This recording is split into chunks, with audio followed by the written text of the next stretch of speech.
Welcome, everybody, to another episode of Beyond the Case, which is a podcast where global leaders from Harvard Business School's OPM community join in a personal capacity and share the real decisions, failures, and mental models that go behind building enduring companies.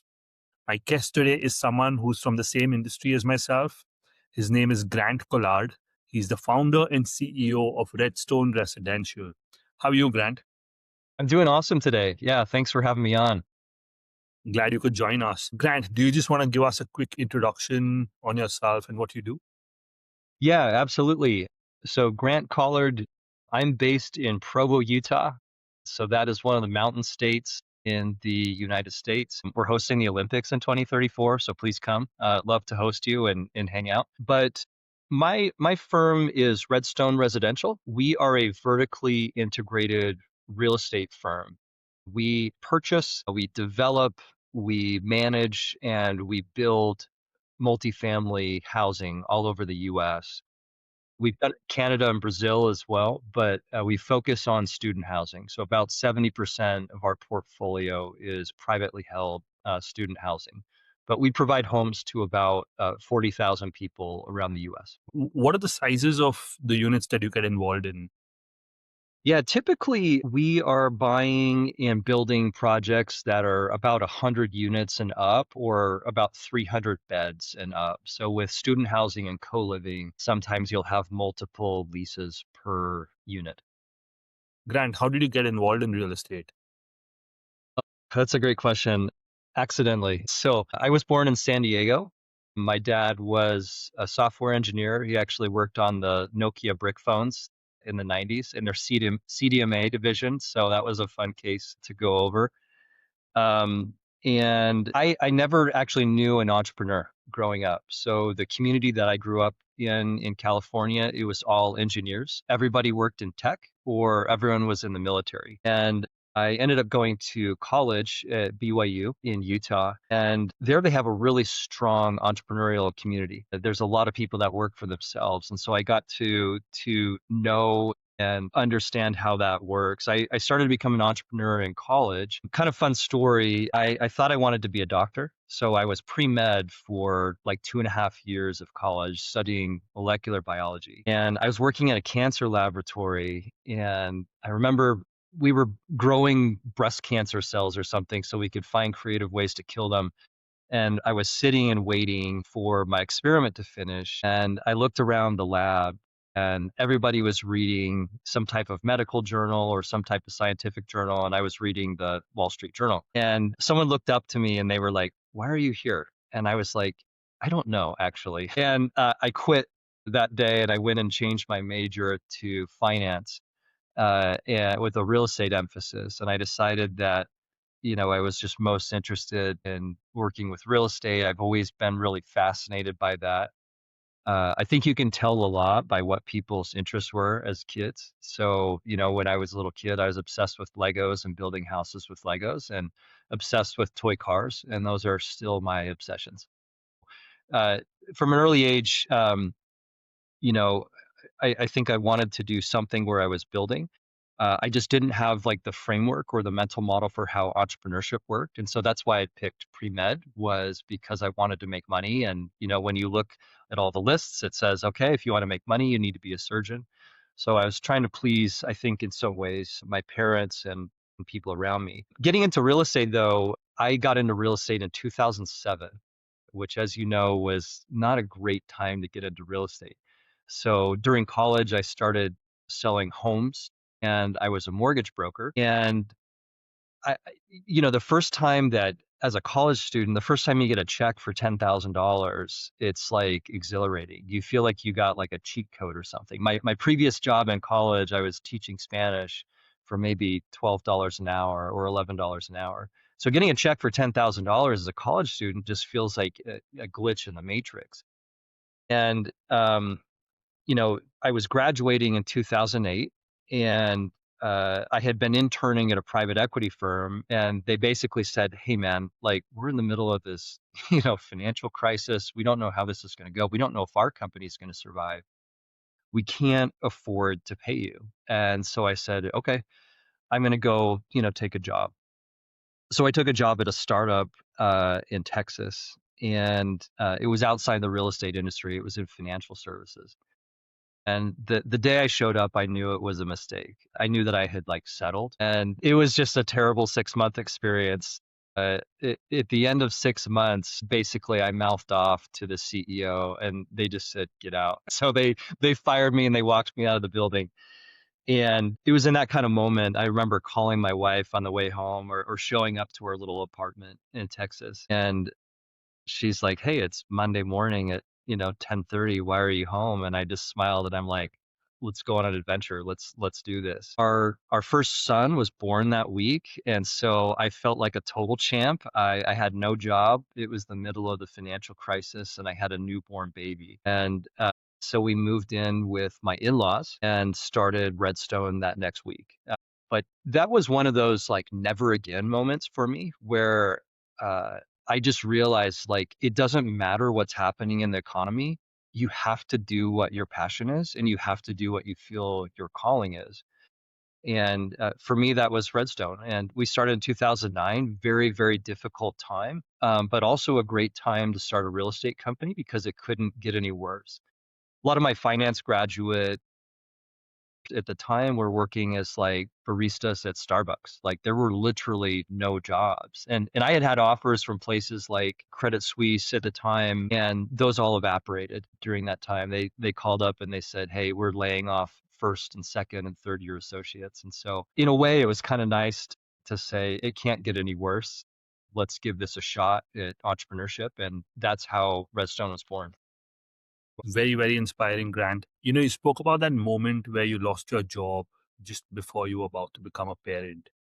Yes. This could have defined you in many different ways. What do you think it revealed to you about yourself at that time? And what do you understand about it now, which you didn't understand back then? Um, yeah, great question. I think that, in a way, I was disappointed in myself because I knew that it wasn't the right path for me. I knew that entrepreneurship was the right thing. I had tasted like the sweet nectar of entrepreneurship in the past, just doing little things like selling homes and being a mortgage broker in college. Like I mentioned to you, it was almost like a glitch in the matrix, or like I broke the code. And so I took myself from that like exhilarating mindset of providing for myself well to putting myself back in the box. And, in a way, it was almost an act of self betrayal. And getting fired was kind of this moment of like, you knew this. Like, why did you go down this path? And, I think during the recession, there was some aspect of maybe conformity. Hey, it's scary out there, so don't take any big risks. But the truth is, it should have been the opposite. When it's scary out there, it means the risks are already there. So just go for it. But I've been told I was kind of like the Ritalin kid in elementary school, like couldn't sit still. Teachers would say, "Hey, if you can't focus, you're never going to amount to anything. You can't climb trees and get on the roof of the school." That type of thing was my childhood. And so kind of conforming to a traditional path, I think, was kind of settling. And it was kind of like a path of like fear, and a path of like not taking risk. And so entrepreneurship has felt really natural to me ever since. And occasionally when I get stuck, I'll just kind of look at myself and say, this may be a more secure path, or may appear to be a less risky path, but it's not the right one. Once you started Redstone, what made you focus on student housing? Was that a strategic decision on your part, or did events lead you to eventually get to student housing? Because multifamily is a lot tougher than going after single families or 2 to 4 units, right? It requires a lot more managerial skill as well. Yeah. I look back and I wish I could tell you, Sohan, that it was this great strategic move. It was like a happy accident. It was right in front of me. So basically, how it ended up working was the private equity firm that I had worked with in college, interned with in college, they said, "Hey, you know, we should buy a management company for these multifamily properties that we're buying, so that we can vertically integrate." So they bought a really small company that managed three multifamily properties, all student. And those two firms ended up hating each other within like 1 month. And so I said, hey, what if I buy the company and I do what I can with it? So I bought this very small management company with 3 employees. And that became Redstone eventually. And our initial portfolio was student housing. And it was at my alma mater, BYU. And we just started managing and buying basically all of the student housing at BYU. It was a really happy accident. But at the time, I didn't really know that student housing was an industry. Conventionally, people would say that's a really difficult asset class to manage. And it is, right? I mean, every single Monday morning that I come into the office, I'll hear, I'm lucky I don't have to deal with it anymore, but I'll hear what happened that weekend. And it's everything that you might imagine, right? I mean, we own properties at insane party schools around the United States, and it's like, okay, well, the students burned down this unit here, and the students flooded this unit here, and they threw this crazy party, and they collapsed a floor here. It's the craziest things that you might imagine. But what we've done is kind of try to bring some order to that chaos and embrace it and just understand that it's going to be difficult. And I tell my team all the time, it's difficult, but our product is actually peace of mind. We deal with those problems so that our investors don't have to. And so you were laid off. You started this company where you ended up acquiring a management company which had 3 properties. How did you get access to capital to do that? You must have been almost close to broke at that point, correct?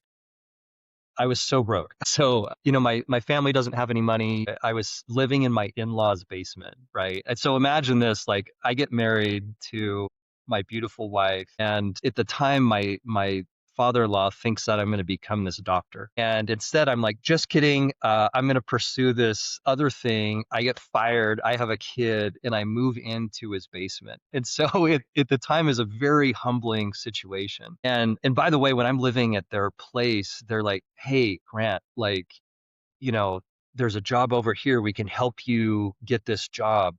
And I was like, no, I can't do this again. Like, there's no way I'm going back into that environment. And they thought I was crazy, absolutely crazy. Access to capital was really tough in the beginning, especially coming out of the great financial crisis.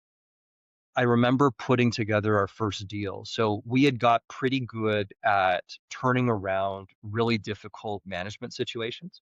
So a lot of our apartment complexes that we would get for management, they were in some state of distress. They would be, maybe 60% occupied. They were built in 2007 construction dollars, which were very, very expensive. And I just remember a lot of clients, our first clients, just tossing us the keys saying, see what you can do to help us avoid foreclosure. So we put together a really good turnaround playbook. And eventually, within a few months, we were like, okay, we're turning around these properties. We're getting them full in terms of occupancy. We're getting expenses under control and they're starting to make money again. Why aren't we doing this for ourselves? Why are we doing this just on a fee basis? So we started bidding on properties. And, when you're bidding on a property, the broker's like, how are you going to buy this? And I'm like, we'll figure it out. And they kind of look at you like, do you guys have money? I'm like, we'll find it. We'll find it. So my first property, I think I put down $100,000 of non-refundable earnest money. That was all my money. Like I looked at, my wife and I was like, if we lose this, we are so screwed. like I have no plan B for this. And at that point, we put together, an offering memorandum, and I just sent it out to every single person that I knew that had any money. And I was so relieved that we raised all of the cash, all of the equity that we needed to take down this property in like 3 days. And, going to a bank for the first time, they're like, okay, so send us your, when basically I apply for a loan today, to buy a multifamily complex, they're like, send us your schedule of real estate owned, send us your personal financial statement. And, those were basically blank sheets of paper at the time. And so our first bank took a huge risk on us and we acquired the building. We renovated it. We totally turned it around and it was a great success. But that first leap of faith was really, really scary. And, I still look at my poor wife and she's like, somehow she just trusts me.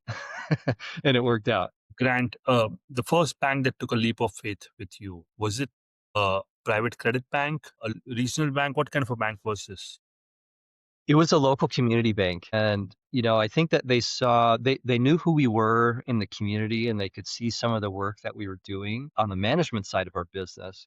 But, um, they took a personal guarantee from me that wasn't worth a whole lot. So, I've always thanked them ever since that they let us do it. But yeah, they for whatever reason, they didn't require additional guarantors, and they just kinda went with it. And since then, you've seen a very strong economy. You've probably raised capital through up cycles as well, even though you started in a down cycle, which was filled with uncertainty. What do you think has been your number one discipline which has mattered to you staying relevant in business and competitive through all of this? Yeah, so a couple of things. I think with regard to our industry and just our ability to execute within real estate, it's been our laser focus. So if you look at Redstone, or if you ask people around the country, hey, what does Redstone do? They'll probably tell you, well, they specialize in Western US student housing and in value add turnarounds. So we've stayed fairly tightly in this model where we are aiming to be category king of the Western US student housing. If you look at our competitors, they mostly operate in what I call the Bible Belt. So kind of from Texas up to the Carolinas. And we've basically focused on operating and owning student housing west of the Rockies. So we're the largest student housing owner and operator west of the Rockies. We're number 4 nationally, but really kind of our blue ocean strategy is the Western US. So that's one piece. The second one is, one of my core values for our company is stay the course. And, what does stay the course mean to me? It basically means like no matter what happens, like wake up the next day and show up and have a good attitude. And there's been so many times where, especially in the early days, where I just thought, I can't go to work tomorrow.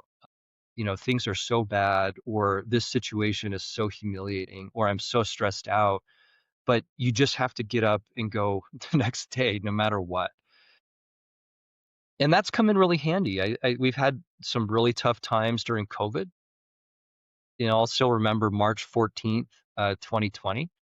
It was my daughter's birthday, and every single university canceled classes on the same day. And, we have 40,000 university students living in our buildings, and they all went home to live with their parents. And I thought, I am so screwed right now. Like my entire business just disappeared because how many of these students are going to pay rent if they don't live there? And we got through it somehow. 6 months later, we were stronger than when we went into COVID. But we've had a couple of moments where I just had to sit down with a team, and it's like, stay the course. We have to show up tomorrow, keep a level head. Let's not get overly emotional about our decision making. Let's look at the facts as data as they come in, and let's make calm, collected decisions. You survived COVID, and since then, I know that real estate has been booming. Over the last couple of months, though, there's been sort of a squeeze where interest rates have continued to stay high and property prices are high where selling doesn't really make sense because affordability becomes a challenge. How does that Yeah. play into your acquisition strategy? And also talk about the performance of existing units that you own in this economy. Yeah. Great questions. The truth is that since interest rate tightening started in 2022, it's actually been an incredibly difficult environment. Case in point, I bought 2 buildings actually at my alma mater. I used to live there. I bought my old dorms, and about 2,000 beds of student housing, kind of a jumbo project. I bought that in 2021, and I financed it with debt at 2.5%. 2.5% is like ridiculously good. Like that was like we caught the low point of the market. Man, I hope you had a 30-year loan and you're not never refinancing. I wish I had a 30-year loan. It's a 5-year loan. So Oh, this spring, and luckily, we've increased net operating income. We've about doubled net operating income on these assets. So it's going to be fine. And actually, we're going to return all capital to investors at refinance. But those loans are probably going to price, in like the low to mid fives. A year ago or a year and a half ago, those loans would have priced around 7%. And so what the problem is in the industry right now is if you bought something at the height of the market in 2021 or 2022, and you finance it with debt in the 2.5 to 3.5% range. Let's say that it hasn't gone well. Let's say that rents haven't gone up and expenses have. You might need to refinance that loan now with, 6% debt and have a massive cash in refinance. And really today, the appetite for investors in real estate or otherwise to respond to a capital call is basically zero. And so that's where we're starting to see a lot of forced sales. We're starting to see a lot of seller capitulation. I don't want to say we're totally immune to that. We've still never had a capital call in company history. I'm hoping to keep it that way. If I can get through the next year without cash in refinances, we will keep it that way. But it's a liquidity squeeze, 100%. And where I see people that have got into big trouble is they financed projects at the height of the market with floating rate debt. Typically, the shortest we've ever gone is 5 years. Most of our debt is 10-year debt, which just gives you plenty of time to grow net operating income before you might have, a problem on refinance. The other thing is, we knew on a price per pound basis that real estate was really expensive in 21, and so we basically stopped acquiring at the clip that we were. So we were acquiring 6 to 8 projects per year through late 2021, and then 22 we saw the writing on the wall, and we slowed those acquisitions down to about 2 per year. And the only things we've executed on since have been super high conviction deals. And a lot of those have been distressed deals where we're buying directly from a bank or we're buying directly from someone that has to get rid of the asset. So we basically had to change our strategy from, uh, hey, this looks great, it'll work out, to a more opportunistic strategy where we're only buying distress that we feel is significantly below replacement cost. And what's your strategy like? Do you acquire, improvise the properties, and then hold them for an indefinite period, or are you looking to exit in a certain time frame? Yeah, so I try and summarize our strategy is, we buy real, great assets at fair prices. We renovate those assets in the first year of ownership. We refinance those assets opportunistically. So after we've grown rents and we've grown net operating income, we try and refinance out our initial capital as soon as we can, and then we hold indefinitely. So basically, at the end of an initial 7 or 10 year hold period, we'll assess and say, is this a property that we'd like to own for 30 years? If the answer is yes, then we'll refinance and go long with the asset. And our investors are almost exclusively private capital, so high net worth individuals and family offices, and they generally share that longer term time frame and that longer term vision where they say, hey, we want to own great assets forever. We're not necessarily super IRR driven. We're more cash on cash driven and value driven. So that's been our strategy. If we don't like the asset and we're like, man, this has been kind of a pain and this is something that keeps us up at night, we'll go ahead and sell it at that 7 or 10 year mark. And if you're comfortable sharing this, what's your capital stack looking like when you acquire a property? How Yeah, of much of course. it is coming from the bank? How much is it your investors? And is there any skin in the game from you? And if yes, how much? Absolutely. Yeah. So I am typically our largest LP. So I'm generally at least 10% of the equity going in. And that's important to me. I want to look at this and say, we're not just trying to go out and acquire as much as we can. We can raise institutional capital and go and acquire a bunch of low conviction deals and then just hope for the best in terms of macroeconomics. That's not our strategy. Our strategy is high conviction deals. So I'm at least 10% of our capital stack. Generally speaking, loans are pricing at about 60% loan to value on acquisition. So we're bringing in about 40% equity plus whatever renovation budgets we have for the properties, which is generally, at least 10% of the purchase price. We target student housing that's been built mostly since 2000. And so what I like is properties that have great bones that are situated next to really great universities, pedestrian to campus so that they can walk to campus within 5 minutes. And then we just go in and we do the cosmetic enhancements. So we'll go into the units, we'll replace flooring, we'll replace paint, we'll replace appliances, furniture. Most of our student housing is furnished. and then we'll go in and fix the common areas. And so my wife is actually our company designer. She loves taking a clubhouse and making it look like maybe a dance club or something really fun, right? Something that feels exciting to college students where they actually want to hang out. And that's something that gives us a lot of purpose is we actually create community. We'll take a property that is not really activated in terms of its spaces, and we'll activate it. We'll make it feel like a place where you want to hang out, where you want to meet with people, where you want to spend time. I think it's kind of a epidemic in today's world where students and people in general, they don't want to be out in public. They don't want to be mixing. They want to go back to their rooms and sit solitary and scroll their phones. That makes me super sad. And so we're trying to combat that in the ways that we can. And when we're successful with it in activating spaces and bringing together and sponsoring activities, you can see a material change in the performance of the property as well as the happiness of our residents. Oh, What made you apply to the OPM program at Howard Business School? that's such a good question. So a couple of things. When 22 came around, Federal Reserve raised interest rates faster than any other time in history. So for the real estate industry, it's like we hit a wall, and that left me with like a lot of questions, right? So at the end of 2021, I thought I was like the coolest person in the world. We owned, over $1 billion worth of assets. They were increasing in value, probably at a clip of, maybe 20% per year. And we were minting money. That's the truth. And, I kind of look back and I'm like, I should have just sold a business at the end of 2021. I didn't realize that the conditions were like that good, right? And everybody in real estate was feeling pretty good about themselves. Of course, that, the the reality is not true. So interest rates went up a ton. And I thought to myself, we're not going to be acquiring and developing at the pace that we have been in the last 5 years. How am I going to make good use of this time?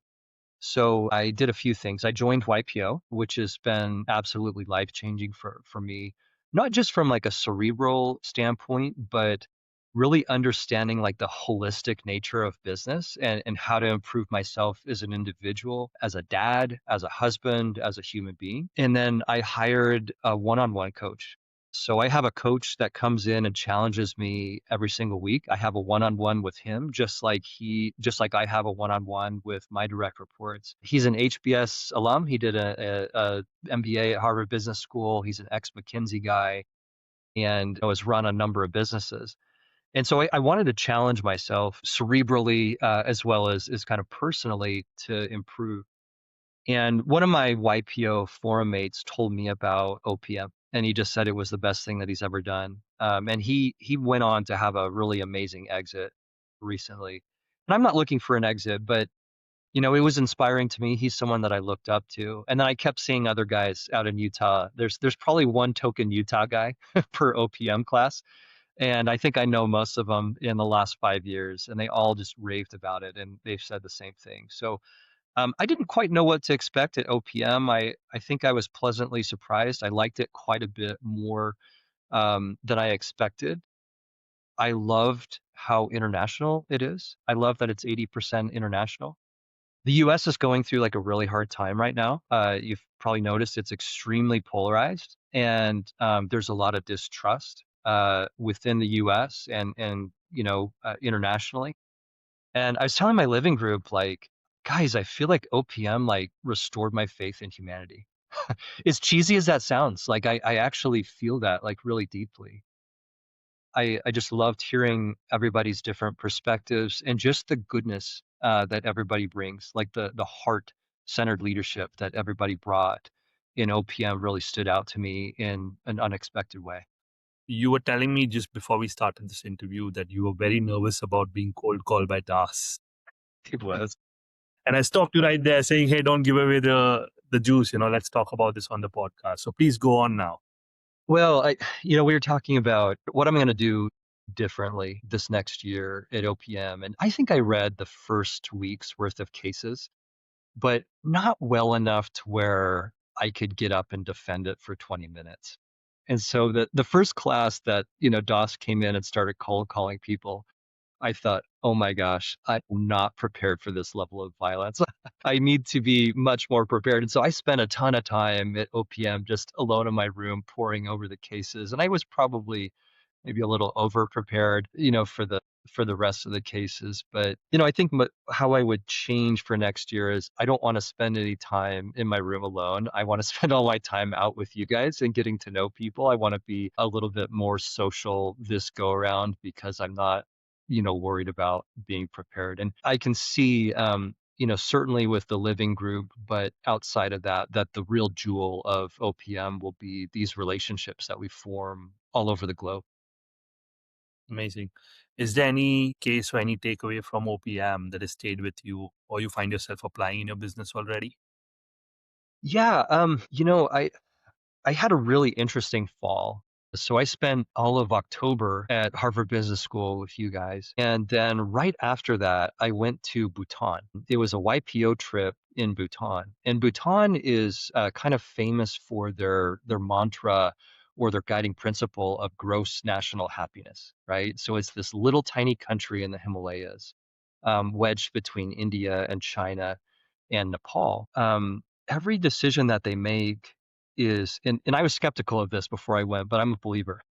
Every decision that they make is made with the goal or the guiding principle of, will this make our people happier? So, on the one hand, at HBS, it was, you know, go, go, go, let's optimize, let's make everything bigger and better. And that's naturally how my brain works. And then Bhutan taught me, contentment. We stayed in a monastery with these Tibetan Buddhist monks, and it was the exact opposite experience. So right now in my brain, I'm trying to weave these two incredible experiences together. On the one hand, there's so many things that I can do to make my business better and to grow and to 10x it. On the other hand, I'm trying to deeply embody contentment and happiness and a gratitude for what I have and what we've built. And that's my central tension right now at Redstone is how do I make a driven high performance culture that is also a high humanity in a connected culture. Life in my mind is not, it's almost never about optimizing for one variable. You're optimizing for multiple variables. And I'm trying to optimize for happiness and culture and connection as well as high performance. So the two that really stand out to me right now are the Google, Project Oxygen case, because I think they were trying to figure out exactly that, and the Barry Waymiller case. Those are so great because they showed me that you can have high performance while also having high humanity and high connection, and that's what I'm going for. As I hire, a new team member on our executive team, I kind of give them the charge. I say, hey, I want high performance, but don't screw up the culture. This has to be a good place to work. I've been, part of my experience in getting fired in a terrible company culture was I know what it's like to show up every day, absolutely hating what I do and showing up that feeling of stress on Sunday night when you have to go into a job the next day that you hate. I don't want to be part of that. I want to put something better into the world. And so that's kind of my focus with OPM is weaving those two concepts together and optimizing for both of those variables and having leadership. It's beautiful. You stayed on campus at BYU, and then a few years later, you ended up buying the building where you stayed. Yeah. And now you stayed at the Tata Hall at HBS. I don't think they're going to sell me Tata Hall. I'm just I'm not guessing. talking about Tata Hall, but If they put it up for sale, I'll buy it. I'm just kidding. But yeah, it is kind is of it fair to say that we could see a call-out building at HBS in the next couple of years? we'll see. Yeah, if I think that would be very, very funny. But it was a funny full circle moment for me and my wife. We lived at Glenwood Apartments in Provo, Utah before we got married, and then we bought it about 15, actually exactly 15 years later and renovated it. And I didn't have to do much due diligence because I lived there. I knew exactly what it was like. It was a fun moment for our family. Given that you lived in Boston for 3 weeks, did you at any point think about exploring the surroundings, seeing what the student housing situation was like, maybe expanding to Boston, or is that something which is on your radar for the next couple units that we might go through? Yeah, I've explored most student housing markets in the US over the last 17 years. I would say our geographic focus is mostly Western US because of a lack of serious competition and kind of the urban infill nature of those real estate markets. We don't have a ton in the Northeast. We have something in New York, but we're mostly Western US as well as the Southeast. We have quite a bit in the Midwest, like in Indiana and Kansas and some of those other states. But the Northeast, for whatever reason, demographically doesn't have the growth that we need to be able to underwrite our investments. And it seems like they also have universities that provide a lot of the housing, and there's a lesser need for the private market to step in and provide that. So in the Northeast, lots of students for all 4 years will live in housing that's provided by the school. Whereas in most other markets in the US, traditionally students will live in university owned dormitories for the first year, and then they'll move off campus to private housing their second year. And that's our target market is we capture those students that want to live maybe in a more apartment style or even resort style student housing accommodations. I'm wondering Yeah. if there's any book you want to talk about, which might have influenced the way you think, or you just want to talk about a book you've recently read. In starting a business, you have to kind of go through an incredible amount of stress. And I tell people that Redstone has been like a gymnasium for my soul. And what I mean by that is your highs are so high, but your lows are so low. I don't think people can prepare you for the sense of like failure and embarrassment and shame that you feel when things don't go well. You know, we had a round of layoffs once at Redstone, and it was like the worst day of my life, right? And so to cope with that and to kind of help myself grow, I stumbled into there's an author named Ryan Holiday. And Ryan Holiday writes a number of books all related to Stoicism. And I picked up a book. Someone sent me a book called The Obstacle is the Way. And that book is my favorite book in the world. And, it's kind of around my central, like, core value of stay the course. Basically, it's like separate stimulus and response. Don't get overly emotional when things are tough and just like think it through and keep going. That's the central, message of that book. And they of course use, Greek philosophy and Stoic philosophy to kind of buttress those ideas. The other two books that have been really inspiring to me have been biographies. So one of them is the Winston Churchill biography called The Last Lion. And there's a number of volumes to this biography, but the one that inspires me the most is the World War II years. And, one of my favorite quotes, it's on my wall. I'll have to read it off my wall.